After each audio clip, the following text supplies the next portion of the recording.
Ewe kijana ya kumrudi dunia si yako, kujua yale mambo yetu Mola anajua.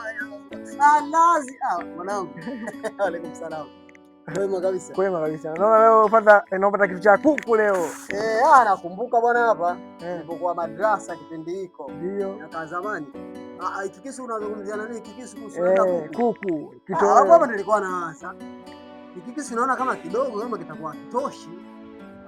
Kwa kitoshi kuna mbuzi au ng'ombe? Si bora. Yaani kitu kama ni kikubwa yani na kiandanda. Bwana hapa kuna jambo moja. Sijui ukae, sijui wewe utasema. Nakusikiliza. Nzuri. Bwana, hii bwana mara ya pili nimepata ndoto. Ndio. Ndoto ambayo nimepata na kuchinja wewe mwanangu. Yaani na kuchinja kabisa. Mara ya kwanza ile nikasema ngoja niipunzie. Ndio. Hebu acha masiala bwana. Mara ya pili mimi Mungu ananitisha tena na kuchinja wewe, nikasema au haya ya kipindi kile Nabii Ibrahim alipompiga Ismaili. Maana nani alimwambia kama hivi? Ibrahim alipoota tu ngoja akampata. Ngoja. Kwaona maanisha maotesho yani unabidi ufanikiwe. Sasa mimi sijui kuna siku gani na kwenye kuchinja kuna vitu vitafunguka. Kwa nini singeoteshwa? Yaani mimi tuuze na nyumba hii.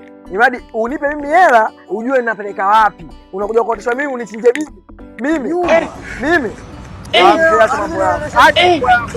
Sasa tunakuaje? Kwako mimi unaondoka. Nabii Ibrahim anamwambia Ismaili. Na tupa mimi yangu unaondoka. Inshallah.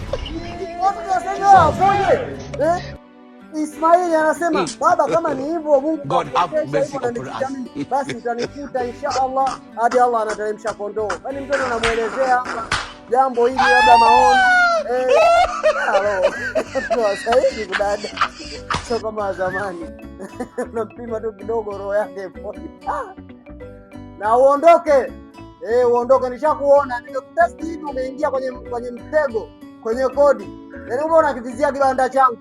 Mimi nimepambana, nimejikusanya, nimeacha kuonga, nimeacha kufanya mambo mengi mimi. Ndio naomba najenga kama masiala mjini. Nimeacha mambo mengi, nimejibana. Kumekucha.